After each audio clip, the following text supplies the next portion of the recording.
ወጣቶች ነቀላሉ ወጣቶች ነው ይሄ ቢዝነስ የሚሆነው እና የተወሰነ ቴክኒካል ነገር ለሰለጠኑ ወጣቶች ቢሆን በጣም ጥሩ ነው። ቶሎ ብለው ወደ ቢዝነሱ ለመግባት ለማትረፍ የሚረዳል። ይህም ቢዝነስ እናመጣላችሁ በአጭር ጊዜ ውስጥ ብዙ ገንዘብ የሰሩ ወደ ውጭም እየሄዱ እቃ አምጥተው መሸጥ የሚችሉ ከዛ ቢዝነስ ወጥተው አድገው አስምጪ የሆኑ ብዙ ልጆች ይታወቃሉ፣ ወጣቶች ይታወቃሉ። አሁን ያለ ይመስላል ቢዝነሱ ከተማው ላይ፣ ነገር ግን እስካሁን ድረስ እያደገ የመጣ ነው።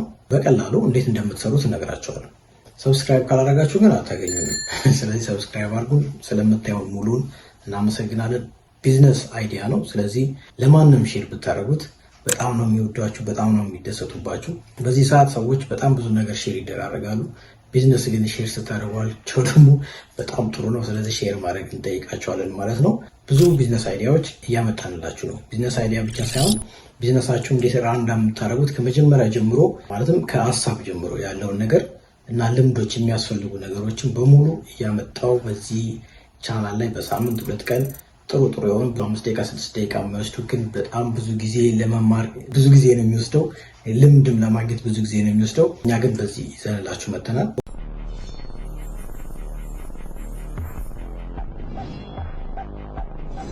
ሞባይል አክሰሰሪስ እና ኮምፒውተር አክሰሰሪስ ጥገና ወይም ደግሞ መሸጥ ነው ቢዝነሱ። እንዳልኳችሁ ወጣቶች በብዛት ተሰማርተውበታል። አብሶ ሞል ላይ ምናምን አሉ። ኪራዩ ጨመር ስለሚል ብዙ ገንዘብ ይዘው ነው የሚገቡት ሰዎች። ነገር ግን እንዴት በአነስ ባለ ገንዘብ እንዴት እንደምትሰሩት እኔ እነግራችኋለሁ። አንድ ዘዴ እዚሁ ልንገራችኋል። ገጠር ከተሞች አሉ፣ እነሱ ጋር በመሰማራት ልትሰሩ ትችላላችሁ። ለምን እዛ ሞባይል በብዛት ሰው ገና እየያዘ ነው፣ ወይም ደግሞ በተን ስልኮች ወደ ተች ስልኮች የመጡ ስለሆነ እነሱን መጠገን ወይም ደግሞ እነሱን መሸጥ፣ አክሰሰሪዎቹን መሸጥ ትልቅ ቢዝነስ ነው። ምን እንደምትሸጡ ጥገናው ምን እንደሚያጠቃልል በደንብ አድርጌ እነግራቸዋለሁ ማለት ነው። ከዚህ ጋር ተያይዞ 4 ምክንያቶች አሉ ወደዚህ ቢዝነስ ፑሽ የሚያደርጉን ወይ ደግሞ ይሄን ቢዝነስ ለምን አመጣ ካላችሁኝ አሳማኝ ምክንያቶች መጨረሻ ላይ እነግራቸዋለሁ። እስከ መጨረሻ መከታተላችሁን አትርሱ። ቢዝነሱ እንዳልኳችሁ ሞባይል ጥገና ነው። ሞባይል ጥገናና የሞባይል አክሰሰሪዎችን መሸጥ ነው። የኮምፒውተሩን ሌላ ጊዜ እመጣለሁ። ሞባይል አክሰሰሪ ብዙ አለ፣ ግን አንድ ስልክ ላይ ራሱ ብንቆጥረው ባትሪው አሉ። ባትሪው አንድ ይሸጣል፣ በየጊዜው የሚሸጥ እቃ ነው። ብዙ ሰዎች ባትሪ ስለሚቸገሩ ማለት ነው። ሚሞሪ ካርድ እንደዚሁ ሰዎች ይቸገራሉ። እሱም የሚሸጥ ነው። ሚሞሪ ካርድ ደግሞ እንዳይባላሽ ከቨር ከፊትም ከኋላም ያለው ራሱ እንደዚህ ቦክሱ በደንብ ይሸጣል። በደንብ በተለያየ መልክ ይሸጣል። ሰዎች ያንን እየጣሉትም ውስጥም እየገባ ስለሚባላሽ በየጊዜው የሚሸጥ ነው። ምን ማለት ነው? ራሱ ትልቅ የሆነ ኦፖርቹኒቲ ነው ማለት ነው ሞባይል ጥገና። ከእናንተ የሚጠበቀውን ነገር ልንገራችሁ። ከእናንተ የሚጠበቀው የተወሰነ 4 ወር 5 ወር ስልጠና፣ ትምህርት ቤት አይጠበቅባችሁም፣ ግን ስልጠና ይጠበቅባችኋል።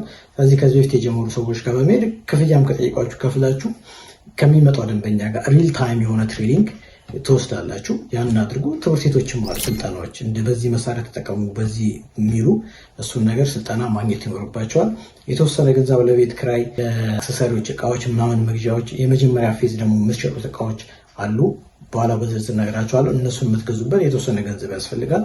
ይህንንም ገንዘብ ግምቱን እነግራችኋለሁ። መሬት ያለው ነገር ላጠኑታላችሁ ማለት ነው። ስለዚህ ከእናንተ የሚያስፈልገው ይሄ ነው። እዛ አካባቢ ስልጠናውን ስታገኙትም ከስተመር ሰርቪስን በደንብ ቼክ ማድረግ፣ ዩቲዩቦች ላይ ምናምን ገብታችሁ ማየት አለባችሁ፣ ደንበኛ እንዴት እንደምታስተናግዱ። ሌላ ከዛ ከተመሳሳይ ስራ ጋር ያሉ ወጣቶችን መተዋወቅ፣ ከነሱ ጋር መስራት፣ ከነሱ ጋር ማውራት በጣም ቆንጆ ነው። ምክንያቱም እናንተ ጋር የሌለ ነገር እነሱ ጋር ስለሚኖር ትልቅ ቢዝነስ ነው እሱ ራሱ። ይህም እንደ አንድ ነገር ነውና ለዛ ተዘጋጁ። ይህንን ካሟላችሁ ስራው በሽ ነው ብዬ ነው እማምነው እኔ። ልንሸጥ የምንችላቸው ነገሮች ልንገራችሁ። ፓወር ባንክ ልንሸጥ እንችላለን፣ ቻርጀር ልንሸጥ እንችላለን፣ ባትሪ ልንሸጥ እንችላለን፣ ሚሞሪ ልንሸጥ እንችላለን፣ ሲም ካርድ ልንሸጥ እንችላለን፣ ስልክን ጨምሮ ልንሸጥ እንችላለን፣ ማውዝ ልንሸጥ እንችላለን፣ ኪቦርድ ለብቻው ልንሸጥ እንችላለን። ዋይርለስ የሆኑ ነገሮች በሙሉ እንደ ትንሽ ካሜራዎችም አይነቶችም ልንሸጥ እንችላለን። ኢቨን ለጽሁፍ የሚጠቅሙ አንዳንድ ስታይለስ ወይ ደግሞ ይሄ በተች ስልኮች የሚሆኑ ስልኮች አሉ የማይጽፉ ግን እንደ እጅ የምንጠቀማቸው እነሱን መሸጥ እንችላለን። ብዙ ልንሸጣቸው የምንሸጣቸው ምንችለው እቃዎች አሉ ከጥገና ውጭ ማለት ነው። ኦራይት፣ ይሄ ቢዝነሱ ነው። አንደኛው ትልቁ ቢዝነስ ነው። ሁለተኛው ጥገና ነው። ምን ልንጠገን እንችላለን? ምንድን ነው ቶሎ የሚበላሸው? አንደኛው ስክሪን ነው። ስክሪን ቶሎ ይበላሻል። ውድ ነው። በስልኩ አይነት ዋጋቸው ይለያል። ስለዚህ እንደ ስልኩ እያየን ጎግል እያደረግን ነው የምንሰራው። ያንን በማየት የሚሰራ ስራ ነው። ሁለተኛ የቻርጀር ፖርት፣ ቻርጅ ማድረጊያ አካባቢ ላይ ብዙ ጊዜ ይበላሻል። እሱ እናደርጋለን። ባትሪ እንደዚሁ የምንጠግነው ነገር ባይሆንም ይቀየራል። ግን የሚሰራ ነገር ካለ ባትሪ አካባቢ ላይ የሚያግለው ስልክን የሚያግለው ምናምን ቢዝነስ ነው። እሱ ገና ይሰራል ማለት ነው። እዚህ ጋር ተያይዞ ሶፍትዌር አፕዴት ይደረጋል። በየጊዜው ሶፍትዌር አፕዴት ሲደረግ ሰዎች እየመጡ ነው እኛ ጋር አፕዴት የሚያስደርጉት። ጥሩ ቢዝነስ ነው። እኛ ምናልባት ሰብስክሪፕሽን መግባት ይኖርብናል ያን አፕዴት አድርገን ለሰዎች ስልካቸውን አፕዴት ለማድረግ። እንደ ቢዝነስ ሲቆጠር በጣም ብዙ ቢዝነስ ነው። ሲከፈት ሱቁ ምንም ስራ የሌለ ይመስላል ስታዩት ባይምሮ፣ ነገር ግን ሰፊ ቢዝነሶች የያዘ ነው ማለት ነው። የንግድ ቦታ መረጣው ከዚህ በፊት የተለቀቀ ቪዲዮ አለ፣ ፈልጋችሁት። በጣም ጠቃሚ ነው። ለማንኛውም ቢዝነስ የሚጠቅም ነው። ነገር ግን ለዚህ ለሞባይል የሚሆነው ትምህርት ቤት አካባቢ፣ ወጣቶች የሚበዙበት አካባቢ፣ ገበያ አካባቢ፣ ታክሲ መያዣ አካባቢ ላይ፣ ስፖርት ማዘውተሪያ፣ ቲያትር ቤት ምናምን ሰዎች ወረፋ ሲጠብቁ እግረ መንገድ ሊመጡ ስለሚችሉ፣ ከስራ ሲወጡ ሊመጡ ስለሚችሉ በዚህ አካባቢ ላይ በተሰማሩ ላለው ሎኬሽንን በተመለከተ ማለት ነው። እዚህ ጋር ኦፖርቹኒቲ ተብሎ ከሚታዩት ውስጥ ቅድም አንዱ ሲም ካርድ መሸጥ ብያቸዋለሁ። ስልክ ማከፋፈልም እንደ አንድ ስራ ነው። የሆነ ስልክ ጣና ወይ ምናምን ለምሳሌ ሀገር ውስጥ የተመረጠ ስልክ ማከፋፈልም ትልቅ ቢዝነስ ነው። ሲም ካርድ ብቻ ባትሪ ብቻ ብላችሁ ጎን ለጎን የሆነ ነገር ማከፋፈልም ልትችሉ ትችላላችሁ፣ የተወሰነ ገንዘብ ካላችሁ ማለት ነው። አንዳንድ ሰዎች ወጣቶች እንደዛም እየሰሩ ስለሆነ ሞባይል ሜንቴናንስ የሚሰራው በሙሉ እናንተ ጋር እየመጣ ያን እንዲገዛ ባላችሁ ገንዘብ አንድ ቶሎ ቶሎ የሚሄድ ነገር ሚሞሪ ካርድ ሊሆን ይችላል። በደንብ አስባችሁበት ልትገቡበት የምትችሉት ኦፖርቹኒቲ ነው ይሄ። ከዚህ ጋር ተያይዞ ብራንድ የሆነ ስልክ አፕዴት የሆነው ምንድን ነው የሚለውን እውቀት ያስፈልጋቸዋል። በቃ አሁን እሱ ቢዝነስ ላይ ልትገቡ ከሆነ እዛ ላይ ጎግል፣ እዛ ላይ ሰርች የምትከፍቱት ነገር በሙሉ እዛ ላይ ቢሆን ጥሩ ነው። ማርኬቲንጉ እንዴት እንደምትሰሩት እንዴ? ማርኬቲንጉ ያው መጀመሪያ ላይ የሚሆነው ሸራ ነው። በሸራ እዛ ጋር መክፈታችሁ ነው። ቢዝነስ ካርድ ይኖራችሁ የትም ሄዳችሁ ቁጥር ሞባይል ጥገና ልትጀምሩ እንደሆነ እንደጀመራችሁ ማስታወቅ ይኖርባችኋል በቢዝነስ ካርድ። ሌላ ሶሻል ሚዲያችሁን ቲክቶክ እና ፌስቡክ፣ ዩቲዩብ፣ ኤኒ ኢንስታግራም ሊሆን ይችላል። ሶሻል ሚዲያ ፕላትፎርም አዘጋጁ። ራሱን ቢዝነሱን በቻለ መልኩ ይዘጋጅና ይከፈት። ኮሚኒቲ ይገንባ። በደንብ ይሰራል እሱ ሰዎች እንዲያክት። በቴሌግራም መልስ መስጠት፣ አንዳንድ ሰዎች የማያውቁትን በቴሌግራም ጥያቄና መልስ ማድረግን በጣም ደንበኛ ያመጣላቸዋል። እንደዛ የሚሰሩ አሉ። ግሩፕ ትከፍታላችሁ። እዛ ላይ ጆይን የሚመጡትን ደንበኛ በሙሉ እዛ ላይ ጆይን ታደርጋላችሁ። ስለዚህ ሜንቴናንስ እዛ ጋር አገልግሎት ትሰጣላችሁ። ክፍያ ያስገባሉ። ባያስገቡም እዛ ላይ በምትሰጡት መልስ ግን ደንበኛ ብዙ ማግኘት ትችላላችሁ። ይሄ በጣም ያልተበላበት አካሄድ ነው። በዚህ መልክ ብትሄዱ ጥሩ ነው። ለዲጂታል ማርኬቲንግ ስራ ወደፊት ኮሚኒቲ ለመገንባት በጣም ይጠቅማችኋል። በዚህ መልክ ማርኬቲንጉን መስራት ትችላላችሁ። ሌላው ደንበኛ መጥቶ ሲሄድ ራሱን የቻለ ማርኬቲንግ ነው። መጥቶ ሲሄድ ስለዚህ በደንብ ማስተናገድ፣ ሄዶ ስለሚናገር ማን ሰራልህ፣ የታሰራ፣ ስንት ጊዜ ቆየልህ፣ እንዴት ነው የሚያስተናግዱ የሚለው ጥያቄ ስለሚጠየቅና ያንን አይተው ሰዎች ስለሚመጡ እነዚህ መመለሳችሁን አትርሱ። ደንበኛ ማስተናገድ እኔ አልችልም የሚባለው ነገር እዚሁ ሰበሩትና ስልጠናዎች ወስዳችሁ ፈገግታን ጨምራችሁ ወደዚህ ቢዝነስ ግቡ። ከሰዎች ጋር ስለሚያገናኝ ማለት ነው። በጀት እንግዲህ ስንት ይፈጃል የሚለውን በትንሹ እንቀው ምን እንደሚያስፈልጋችሁ ባጭሩ። የቢሮ አንዳንድ እቃዎች ጠረጴዛና ኮምፒውተር ይፈልጋል። እነሱ ምናልባት ኮምፒውተር 100,000 ድረስ ሊሄድ ይችላል። ለምን ሚሞሪ የሚይዝ አፕዴት የሆነ ላፕቶፕ ስለሚፈልግ። ሌላ የአክሰሰሪውን እንደዚህ ጥገና መበየጃ ምናምን እቃዎች አሉ። በተወሰኑ አክሰሰሪዎች እስከ 60,000 ብር ሊፈጅ ይችላል። መርካቶ ሴት አለ በአንድ ሻንጣ፣ እሱ ልታገኙ ትችላላችሁ።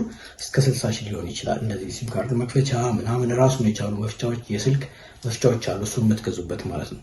ቤት ኪራይ የምትከፍቱበት ቦታ ይወስነዋል። እሱ እናንተ ነው የምትጠይቁት። ግን አቪያጅ እስከ 80,000 90,000 ድረስ ሊፈጅ ይችላል። የ4 ወር የ5 ወር ክፍያ ማለት ነው። እስከ 3 ወር ከከፈላችሁ ቢዝነሱ ብዙ ስለሆነ ቶሎ ልትመልሱ ስለምትችሉት እነዚህ ወጪዎች አለባችሁ። ብራንዲንግ እና የማስታወቂያ አለ።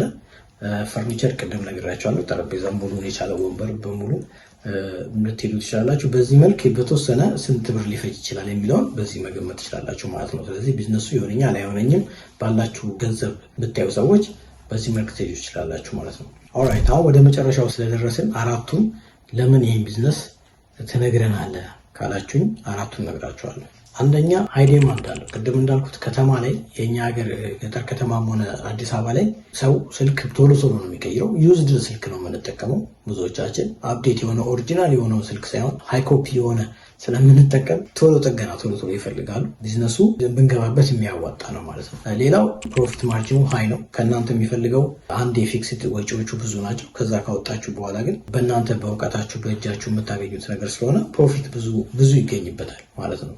ይሄ ከሽያጩም ከሜንቴናንሱም ቢዝነስ ማለት ነው። ሁለተኛው ምክንያት ይሄ ነው። ሶስተኛው ደንበኛ በጣም ቶሎ ይመጣል። ተደጋጋሚ ነው የሚመጣው። አንድ ደንበኛ ለምሳሌ ቀደም ያለው የቻርጀር ፖርት አካባቢ ላይ ተበላሽቶበት ከሆነና ለሱ ከመጣ እንዳልነው ስክሪን ቶሎ መቀየር ልምድ ስላለን ለስክሪን ይመጣል። በስክሪን ለማስቀየር ራሱ ይመታል። ሚሞሪ ሲፈልግ እናንተ ጋር ነው የሚደውለው፣ እናንተ ጋር ነው የሚመጣው። ስለዚህ ደንበኛ ይደጋገማል ማለት ነው። ይሄ ጥሩ ነው ለቢዝነሱ። ወደ አራተኛው ስንሄድ፣ አራተኛው የኛ ሶሳይቲ እንደዚህ አይነት እቃዎች ላይ ገና ነን። በብዛት ብዙ ሰው ገና ስልክም እየያዘ ነው። ከያዘም በኋላ አንዳንዱ ነገር እንዴት እንደሚደረግ ገና አይዲያው የለም። ስለዚህ ወደ እናንተ ነው እየሮጠ የሚመጣው። ይሄ ትልቅ ኦፖርቹኒቲ ነው። ስለዚህ እስኪያውቅ ድረስ እያሳወቃችሁትም ገንዘብ የምታገኙበት ቢዝነስ ነው እና በዚህ ቢዝነስ ላይ እንደተሰማሩ ወጣቶች እገፋፋችኋለሁ። በጣም አመሰግናለሁ። ዛሬ ለሚቀጥለው ደግሞ ሌላ ቢዝነስ ይዤላችሁ እመጣለሁ። ይህንን ሼር ስለምታደርጉ ለብዙ ሰዎች በጣም እናመሰግናለን። መልካም የስራ ጊዜ